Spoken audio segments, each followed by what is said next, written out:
O meu bom dia a todos os meus companheiros de estudos bíblicos. Vamos hoje a mais um estudo. E sem mais demora, vamos então às Escrituras. Vamos lá. Estamos fazendo esse vídeo através de perguntas, nós buscando as respostas na Bíblia Sagrada. Então vamos à pergunta. Como pode ser observado ali, a pergunta é a seguinte: por que hoje as conversões e milagres são raros e não são como na igreja primitiva? Notamos aqui que é uma pergunta dupla, uma pergunta que ela exige duas respostas. Uma é por que as conversões hoje em dia não acontecem como as conversões na igreja primitiva. E a outra pergunta é, similarmente, por que os milagres hoje são diferentes dos milagres que aconteciam no tempo de Jesus e dos apóstolos? Então, vamos tentar responder essa pergunta, é claro, buscando nas Escrituras a resposta, porque nós esperamos que Jesus nos responda pelo seu Espírito Santo, através dele. Então vamos lá. Vamos por parte. Primeiramente vamos entender a respeito dos milagres. Por que os milagres naquele tempo de Jesus, no tempo dos apóstolos, eles aconteciam de uma maneira? E por que nos nossos dias é diferente? Bom, qual é a diferença que tem? A diferença que tem que nós vemos Jesus, por exemplo, ressuscitar aquele filho da viúva de Naim que estava no caixão, estava indo já para o cemitério. Nós vemos Jesus ressuscitar Lázaro depois de 4 dias de mortos. Nós vemos Jesus curar as pessoas instantaneamente, libertar pessoas de possessão maligna instantaneamente. Jesus não ficava lutando com demônios, disputando com demônios e fazendo entrevista com demônios. Ele simplesmente ordenava que o demônio saía.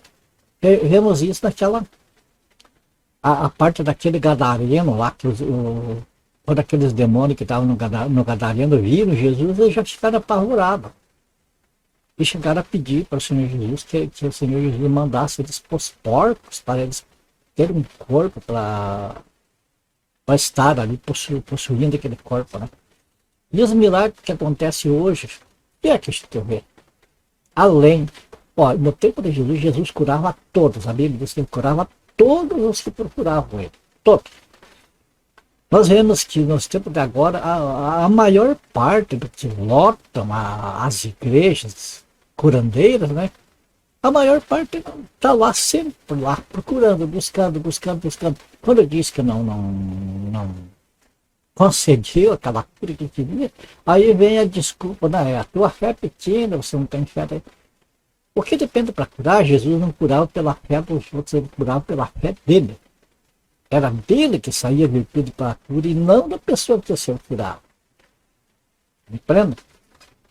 Então essa é uma das diferenças. E a outra diferença nós vamos ver aqui. Vamos ver os estudos dos textos para nós entender. Então, a respeito dos milagres, primeiramente vamos ver esse texto aqui de João, capítulo 20, versículo 30 e 31, e daí vamos ver também 1 Coríntios, capítulo 1, versículo 22. Nós já vamos entender. Tá? Presta bem atenção nos textos.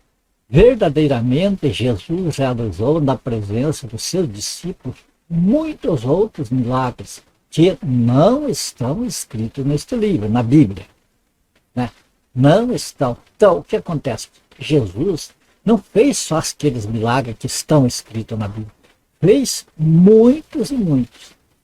Agora, esses que foram escritos, por que eles estão na Bíblia? Por que os outros não estão e esses estão? Vemos aqui no versículo 31. Como diz, verdadeiramente Jesus realizou na presença dos seus discípulos muitos outros milagres que não estão escritos neste livro. Estes, entretanto, quer dizer, estes que estão escritos, os que ficaram escritos na Bíblia, por que que os outros milagres não estão, e estes que estão escritos na Bíblia, no caso, entretanto foram escritos. Olha o objetivo, para que possais acreditar que Jesus é o Cristo, o Filho de Deus, e para que crendo tenhais vida em seu nome. Percebe qual era o objetivo dos milagres? O objetivo dos milagres que não era fazer propaganda em igreja, coisa. Os milagres eram feitos, eles tinham esse objetivo, eram milagres completos que não tinham como as pessoas duvidar. Veja aquele coxo de nascença que estava lá, sempre lá na porta do templo, lá pedindo esmola para as pessoas. E Pedro e João passaram por ali, ele estendeu a mão pedindo esmola, que Pedro falou para ele: não tenho prata nenhuma, mas o que eu tenho te dou. Em nome de Jesus, o Nazareno levanta e anda. Depois nós vemos, nos versículos seguintes, esse mesmo deficiente, que há anos estava ali por causa da nascença, o problema dele, ele pulando, diz o texto, pulando como cabrito, saltando lá dentro do templo, maravilhado, como se nunca tivesse havido uma deficiência nele. Qual as coisas que nós vemos hoje? Uma pessoa deixa uma bengala, bota a bengala no ombro e com sofrimento vai andando, mancando. Ora, os milagres que Jesus e os apóstolos faziam era completo e era instantâneo. Sobre o milagre nós vemos mais outra coisa. É só pegar o livro de Êxodo e nós vemos ali quando Moisés e Arão foram enviados ao faraó, que Deus autorizou Moisés e Arão a fazerem determinados sinais ali para convencer o faraó.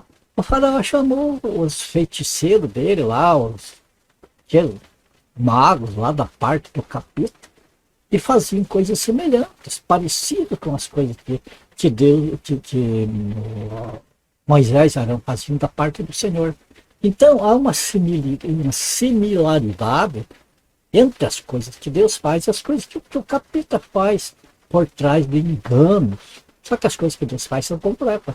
As que o capeta faz não são completas, são enganosas, são temporárias, logo terminam. Mas continuando aqui com os milagres, nós vimos que o que está escrito na Bíblia não foi para fazer espetáculo em igrejas ou em qualquer lugar que seja, mas foi para que as pessoas cresçam que Jesus Cristo era o enviado de Deus, principalmente os judeus. Jesus foi enviado para os judeus, para os seus, mas os seus não o receberam. Está lá, no livro de João, capítulo 1, versículo 11. Né?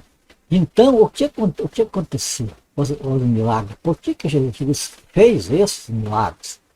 Porque os judeus pediam sinal. Os judeus, se eles não vissem acontecer milagres, eles pudessem dizer: não, isso é da parte de Deus. Eles não acreditavam. Assim mesmo, eles não creram no Senhor Jesus, mas acreditaram que os milagres que Jesus fazia eram da parte de Deus. Entende? E outra parte, os gregos. Né? Veja bem aqui, 1 Coríntios capítulo 1, versículo 22. Porque os judeus pedem sinal e os gregos buscam sabedoria. Então, para os judeus, Jesus era um embusteiro, era um qualquer, como é até hoje para eles. Apesar dos milagres que Jesus fez, mas Jesus fez a parte dele. Fez os milagres e mostrou e provou para eles que ele era o Filho de Deus. Se eles não aceitaram ele, foi pelo orgulho dele, inveja e coisa assim. Por outro lado, os gregos, quer dizer, as outras nações que não eram judeus, que viam as pregações a respeito de Jesus, o que acontecia? Os gregos, eles buscavam sabedoria, eles tinham saber, tipo a ciência. A ciência, se não for provada pela ciência, eles não acreditavam. Então, quando eles viam viam o evangelho ser pregado, o evangelho, na simplicidade do evangelho, não tinha como eles crerem. Eles se julgavam os cientistas, os tais, os melhores. Né?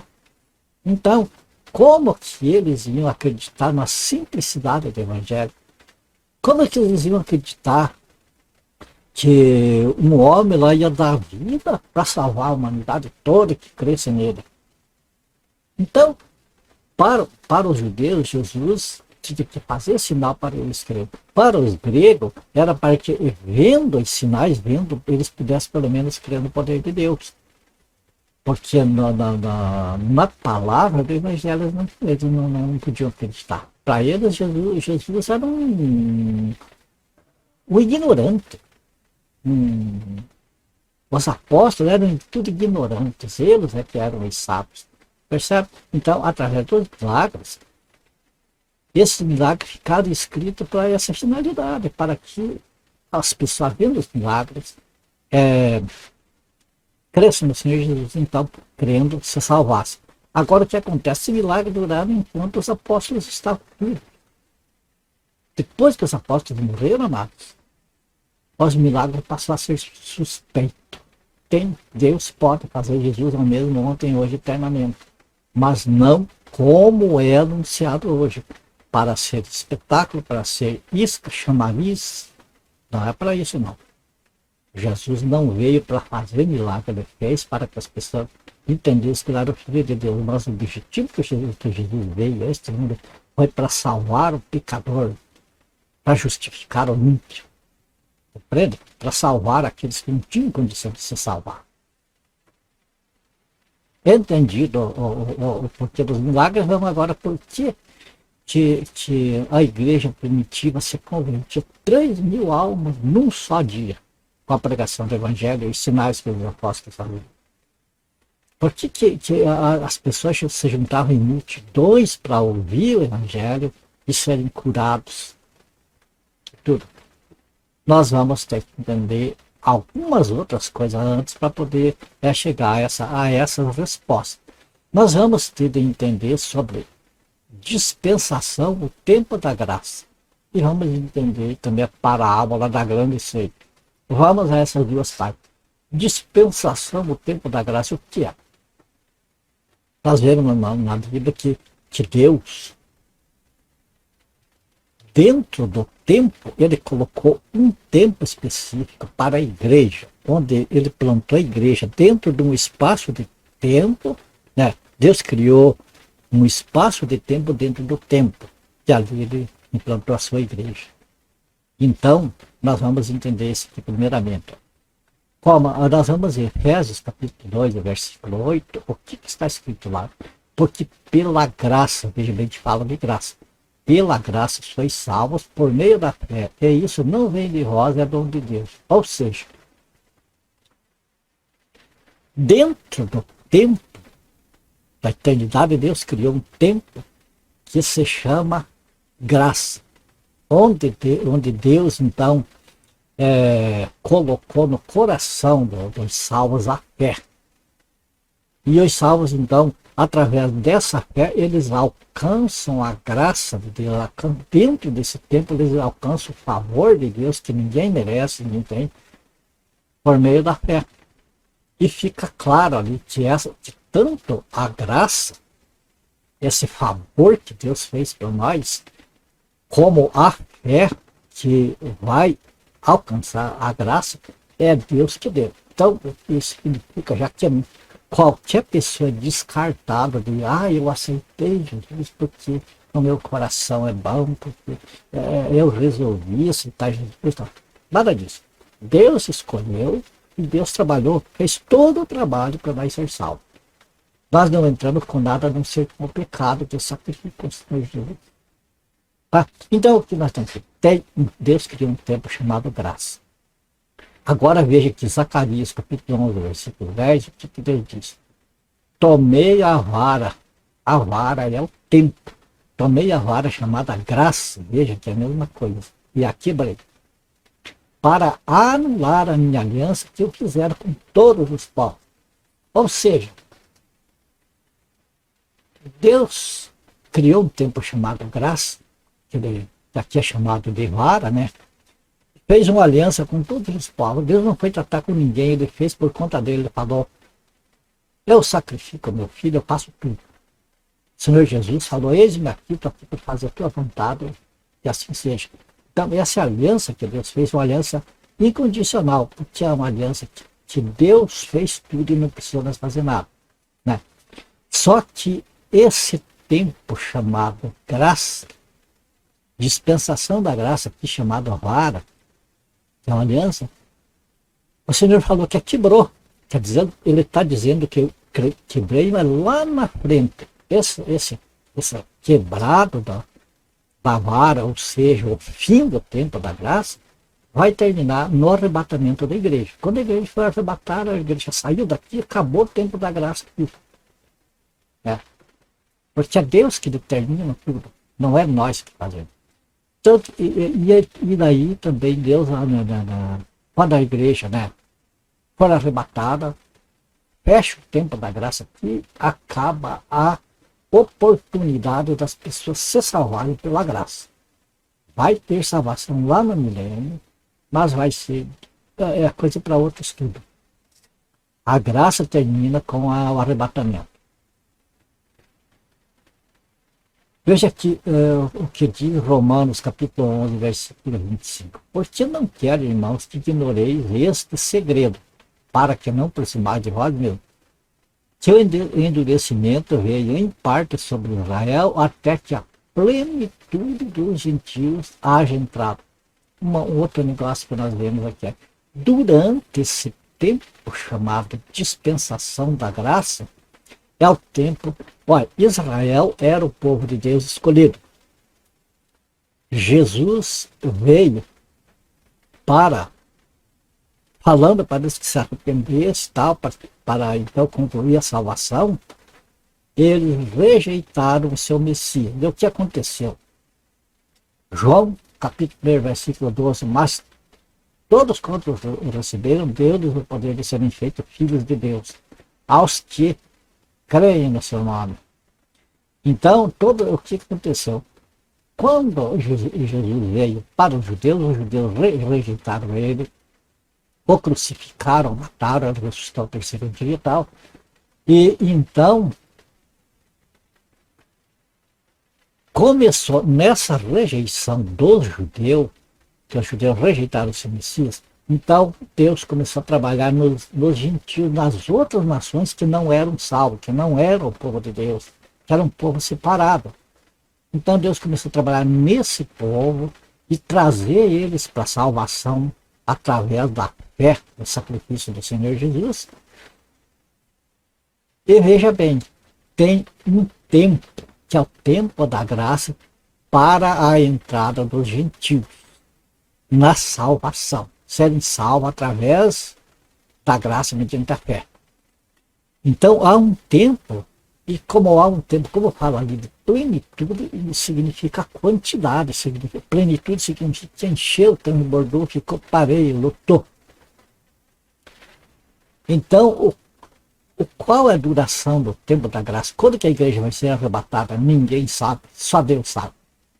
Mas, no entanto, nós sabemos que tem uma quantidade de gentios para entrar nesse tempo da graça, para desfrutar da salvação através do sacrifício do Senhor Jesus. Então, presta atenção que aqui fala em plenitude, enquanto não encher a quantia que é preciso de pessoas gentis para completar. Então, ainda vai estar o tempo da graça. Completou, Deus quebra a vara chamada graça, ou seja, tira a igreja daqui, está desfeita a sua aliança com os gentios, quem ficou, quem foi para a salvação, quem ficou na perdição. Então, o que é que nós vimos aqui? Que tem um número de pessoas não judeus para entrar para a salvação através desse tempo chamado graça. Agora vamos ver a parábola da grande ceia, que é para nós complementarmos para entender. Lucas capítulo 14, dos versículos 16 a 23, vamos lendo aqui. Aqui fala, né, Jesus falou de uma parábola a respeito de um rei que deu um banquete e convidou as pessoas para esse banquete. Então, aqui começa assim, ele, Jesus, né? Porém, respondeu: certo homem deu uma grande ceia e convidou muitos. A hora da ceia enviou o seu servo. Esse seu servo nós vamos ver, através desse estudo, que servo que foi enviado é Jesus. Que o homem que fez o banquete é Deus. Que a hora da ceia enviou o seu servo, Jesus. Jesus é o servo de Deus por excelência, né? Quando ele estava na condição de um ser humano aqui na Terra. Então, a hora da ceia enviou o seu servo para avisar os convidados. Quem eram os convidados? Os judeus. Povo de Deus. Avisar os convidados. Vindo porque tudo já está preparado. Deus já tinha preparado tudo. Né? Agora o que acontece? Não obstante, todos alguns começaram a escusar-se. Disse o primeiro: comprei em campo e preciso ir vê-lo. Rogo que me tenhas por escusado. Que me desculpe, né? Outro disse: comprei 5 juntos de boi e vou experimentá-lo. Rogo que me tenhas por escusado. E outro disse: casei-me, por isso não posso ir. Em suma, os judeus, o povo de Deus, que eram os convidados, eles então foram convidados para esse banquete. O Senhor Jesus veio nesta terra, convidou eles ao arrependimento, né? Como se diz, a sentar à mesa com o Pai, né? Mas eles se desculparam, inclusive crucificaram o Senhor, né? Daí vemos aqui que diz que no versículo 21, voltando o servo, quer dizer, Jesus morreu e voltou ao céu, que é o lugar dele, de onde ele veio. Então ele veio, fez o convite para os judeus rejeitaram, ele voltou ao seu lugar, ao céu, né? Então, voltando ao servo, tudo contou ao seu senhor. Então, irado, o dono da casa disse ao seu servo: agora que nós vimos o mesmo Jesus, veja que ali eu destaquei em amarelo, aqui eu destaquei em marronzinho. Por quê? Para nós entender que quando Jesus estava aqui como homem, ele em pessoa, em carne, ele fez esse convite para os judeus. Eles não aceitaram. Ele voltou. E agora, quando fala que seu servo é o mesmo Jesus, mas é o Espírito Santo. Porque o Senhor Jesus falou, eu vou voltar para o Pai, não vos deixarei órfão. Voltarei para vós. E falou que ia enviar o Consolador. Quer dizer, o Espírito Santo, ele é o enviado do Senhor Jesus. Então, é o servo, é o mesmo Jesus do Espírito Santo que veio. Então o dono da casa disse ao seu servo, no caso o Espírito Santo: sai depressa para as ruas e becos da cidade e traze para aqui os pobres, aleijados, os cegos e os coxos. Quem são esses cegos, aleijados e coxos? Os gentios, aqueles que eram convidados, que não eram os cegos, aleijados e coxos, porque eles eram o povo de Deus. Eles rejeitaram o convite do Senhor. Agora, estes que eram cego, aleijado e coxo, porque eram afastados do Senhor, eram afastados de Deus. Então, eles eram todos defeituosos. O que aconteceu? O Espírito Santo, no dia de Pentecostes, né, veio para toda a carne, então começou a convencer o pecador do pecado, da justiça e do juízo. No começo da igreja, foi maravilha isso aqui. Foi maravilha isso aqui, essa novidade que agora os gentios tinham oportunidade com Deus de se aproximar de Deus, de ter a salvação. Aquele povo que não tinha esperança nenhuma. Então, evangelho, o que é evangelho? Boas notícias, notícia da melhor que tem notícia melhor do que a salvação para a pessoa. Então isso aconteceu. Através dos apóstolos, né, o Espírito Santo trabalhava convencendo as pessoas do pecado, da justiça e do juízo, esses gentios, e as conversões eram multidões, eram tremendo. Porque era uma novidade no Evangelho, era uma novidade, era uma coisa que as pessoas estavam desesperadas, perdidas, e de repente viram a salvação ali aparecendo. Então o que acontece? Mais para frente, né? Depois me disse o servo: Senhor, feito está como mandaste, e ainda há lugar. Quer dizer, a mesa ainda não estava completa, a casa ainda não estava cheia. Daí o que o dono da casa respondeu? Respondeu-lhe o Senhor: sai pelos caminhos e atalhos e obriga a todos a entrar para que fique cheia a minha casa. Esta parte, amada, eu vi já muitas mensagens torcidas dizendo que a casa de Deus é 4 paredes que os pedreiros levantam lá, o carpinteiro levanta, e ali coloca uma placa com o nome de igreja lá, e que ali se reúnem e fazem os cultos do jeito que acham melhor, né? Cada denominação faz do jeito que acha melhor, e chamam aquilo de casa de Deus, mas aquilo não é casa de Deus.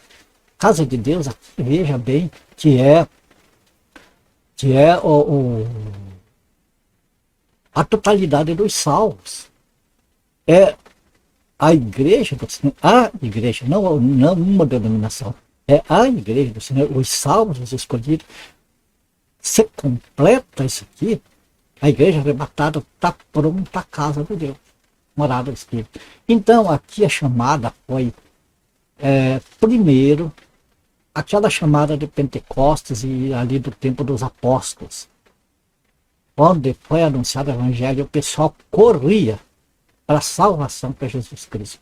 Mas depois que os apóstolos morreram, foram recolhidos ao Senhor, então começaram a vir outras modificações. Começou a Igreja Católica, se apoderou, daí entrou a política, o Estado, deturparam o catolicismo, deturpou a Igreja do Senhor. E depois veio a reforma de Martinho Lutero. Aí, hoje é o que nós vemos, onde a gente chama de cristandade, essa salada religiosa que está no meio do cristianismo. Então, o que acontece? Quando os apóstolos, quando o servo de Deus, o Espírito Santo, através dos apóstolos, pregava, então as conversões eram em massa. Mas a partir do momento em que aconteceu o deterioramento da igreja e começou a se dividir em nomes e esse tipo de coisa, então o pessoal começou a ser enganado, os gentios começaram a ficar, ora a palavra de Deus, ora o que o ensina, a Bíblia nos mostra que depois, a partir dos apóstolos, ia ferver de lobos, devoradores, enganando o povo, que está aí hoje a sua vida. Então o que acontece? Quando era só os apóstolos, as pessoas em massa ouviam a pregação dos apóstolos e viam os milagres que eles faziam, tudo, e se convertiam. Mas à medida que o engano foi entrando no mundo, então começou a ficar difícil as conversões. E o que aconteceu? Então precisou que o Espírito Santo saia através dos pregadores sinceros de hoje e obrigue as pessoas a entrar, para que então a igreja se complete o número dos gentios e a igreja então seja arrebatada. Percebe? Nós vemos aqui que, olha, tem que se completar o número dos gentios, até que a plenitude, a totalidade dos gentios haja entrado. Então, quando o último dos gentios entrar para a igreja do Senhor para a salvação, a igreja vai subir. A igreja vai sair deste mundo aqui. Então hoje, por que hoje não há conversão como antes? No Mar Milagre já vimos no começo do vídeo. E por que não há conversão? Porque hoje, da maneira que a iniquidade opera no meio da cristandade, está difícil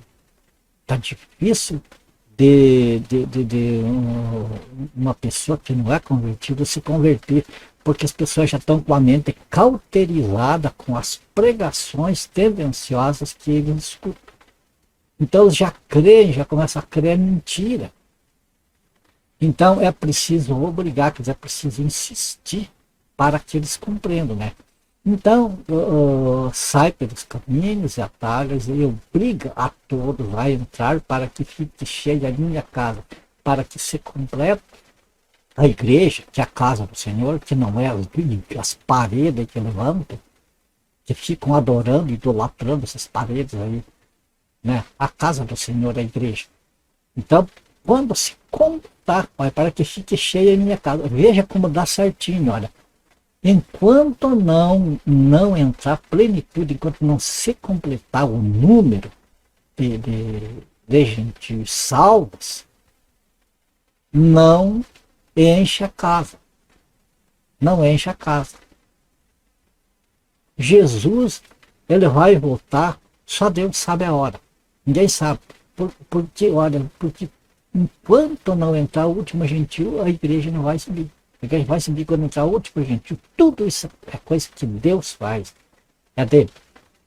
Então, o que acontece hoje, que é preciso a insistência do Espírito Santo através dos pregadores fiéis, para que essas pessoas que estão no engano, que estão lá congregadas nesses lugares, onde não tem nada de Deus, do Espírito Santo só tem engano. Por que é difícil, que é preciso obrigar eles, quase que obrigar eles, insistir com eles, para então que se separem da iniquidade e venham para a santidade em Deus? Aqui está a resposta. Segundo Tessalonicenses, capítulo 2, versículo do 7 ao 12. Veja aqui. Com efeito, o ministério da iniquidade já opera. Isto é, está sendo claro, o mistério da iniquidade já opera. Por que é o mistério da iniquidade? Porque a iniquidade está escondida por trás de uma capa de santidade. Porque você fala de Jesus, você fala de Deus, você fala do Espírito Santo, você canta louvores, você faz tudo, mas tudo feito de acordo com a vontade dos organizadores. Quem organiza as coisas não é Deus, não é o Espírito Santo, é as pessoas. Faz um grupo e organiza como se fosse Deus, mas na realidade não é. Porque não é da maneira que está na Bíblia, da maneira que Deus quer, como está na Bíblia, mas é da maneira do coração do homem. Então, nisso, o inimigo se infiltra no meio e camufladamente vai trabalhando como se fosse de Deus. E o que acontece? O mistério, com efeito, o mistério da iniquidade já opera e aguarda somente que seja afastado aquele que agora o tem. Então será de fato revelado inimigo a quem o Senhor Jesus matará com o sopro da sua boca e o destruirá pela manifestação da sua vinda. Ora, o aparecimento de inimigo é segundo a eficácia de Satanás com todo poder, sinais e prodígio da mentira. Está vendo? Sinais, milagres, prodígio, mas tudo da mentira. E com todo engano de injustiça aos que perecem, porque não acolheram o amor da verdade para serem salvos. Quer dizer, aqueles que o Espírito Santo insiste com eles, para deixarem desses enganos e se enquadrarem nas verdades bíblicas, na vontade de Deus, eles resistem. O Espírito Santo tem que forçar. Mas assim mesmo tem aqueles que não vão aceitar. Então, daí para esses, o que acontece? Por esse motivo, por resistir ao Espírito Santo,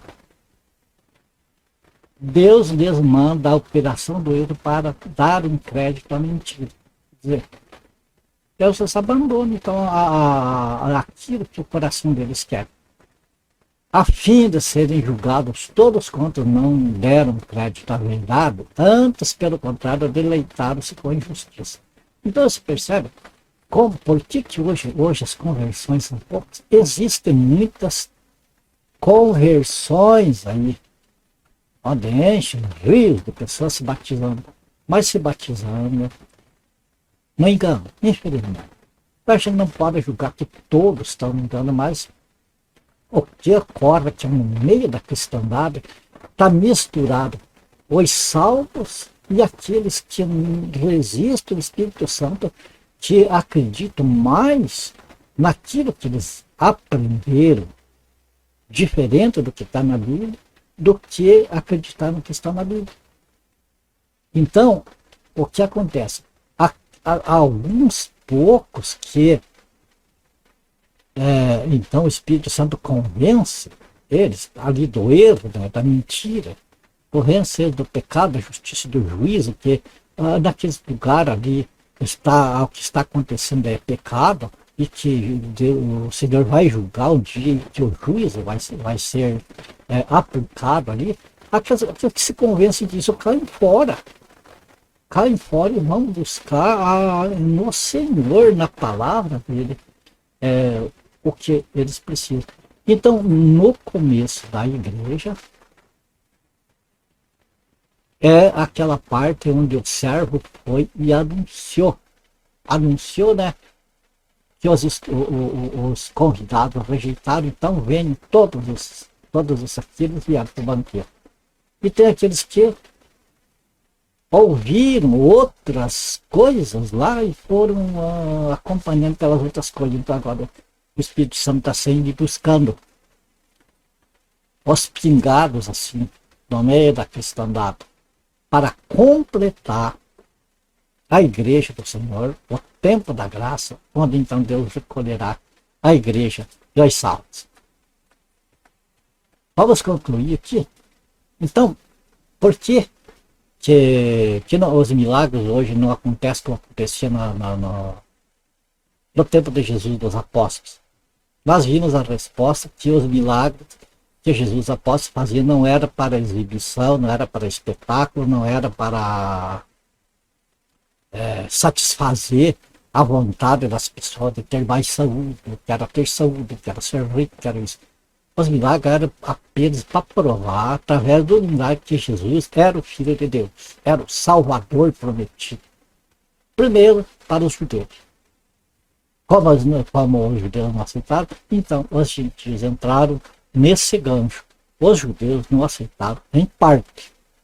Nós vemos que tem muitos judeus que creram e entraram para a igreja, e tem os judeus que vão se salvar lá lá para frente, depois do milênio, que é outro estudo. Isso é milagre. Agora, quanto à conversão, nós vemos que a dispensação da graça é um tempo para a entrada de um número X de gentil. 2. Quando o último gentil entrar, findará esse tempo da graça. 3. Os gentios que foram recolhidos no início da igreja aqui, aquelas multidões, né, que se convertiam ali por ocasião do Pentecostes e enquanto os apóstolos eram vivos, né, são os pobres, aleijados, cegos e coxos da primeira saída do século, quando Jesus e os apóstolos então convidaram a anunciar o evangelho. E quarto, os que são forçados a entrar são os salvos de nossos dias, que estão espalhados no meio da cristandade e que necessitam de insistência e tempo para se desvencilharem dos enganos propagados hoje. Beleza, eu creio que ficou entendido. Se for preciso, amado, volte o vídeo, baixe o vídeo, veja mais vezes o vídeo, pegue a Bíblia, estude. Faça que nem Jesus ensinou, que o prudente construtor cavou até chegar na rocha que Jesus fez, e ali então ele começou a firmar a casa dele. Assim vamos fazer nós, amados. Não vamos se contentar em escutar e ir atrás daqueles que nos falam. Vamos primeiro ver se aquilo que nos falam realmente é da parte do Senhor ou se é só comparar, amados. O evangelho que é pregado hoje, o modo como o evangelho é pregado, eu não quero generalizar. Tenho amigos pastores, tem denominações que procuram ser sérios, que lutam, tem pastores lá dentro das denominações que sofrem, que passam tristeza lá, porque às vezes tem que estar ali pregando ou ensinando uma coisa que está vindo, que não está batendo com a Bíblia. No meu caso, eu era professor da escola dominical e eu ficava me perguntando, Senhor, por que entendo de uma maneira e aqui me mandam nas revistinhas de outra maneira. Entende? Então tem pessoas sinceras, que é esses que vai ser difícil para convencer eles, é só mesmo o Espírito Santo, né? Mas que leva algum tempo para eles então perceber que não estão na vontade do Senhor. Leva algum tempo. Então, por isso, hoje as conversões são poucas. Se você for ver nas igrejas de fase de espetáculo, onde usam o Evangelho, os milagres e demais coisas, usam Jesus, o Evangelho, como uma plataforma para se elevar, são pessoas que oferecem coisas deste mundo para aqueles que estão lá. Aí quando é pregado para essa pessoa a verdade do Evangelho, que em vez de riqueza, saúde, essas coisas, existe uma cruz para nós levar no nosso dia a dia, essas pessoas não querem. Elas rejeitam, elas resistem ao Espírito Santo que está, às vezes, falando através daquela pessoa que está anunciando a verdade. E com o passar do tempo, Deus sabe aqueles que vão se arrepender e vão aceitar. Então, aos poucos. Você vê as igrejas do engano estão lotadas. E estão no mundo todo e são as maiores. As igrejas, quando eu falo igreja, é reunião de pessoas, né? Que aceitam a mensagem do Espírito Santo, são poucas. São poucas. Você vê poucas pessoas que se reúnem ao nome do Senhor Jesus, unicamente. A maior parte se reúne em nome de denominação. Tá bom? Eu acho que aqui ficou explicada essa pergunta dupla, né? O vídeo fica um pouco grande, mas é preciso que se a gente vá até o final para explicar isso, para então não ficar dúvidas. Aqui a gente termina esse vídeo. Eu agradeço a Deus pela oportunidade de falar. Eu agradeço a Deus por vocês que o Senhor enviou para escutar, para nós aprender juntos isso. Agradeço a vocês. E a minha oração que o Senhor abençoe, guarde todos vocês, a família de vocês. Que a graça do Senhor seja abundante na vida de cada um. Também peço que orem por mim. E se for da graça do Senhor, se vemos no próximo vídeo. Portanto, até lá, na paz do Senhor Jesus. Até!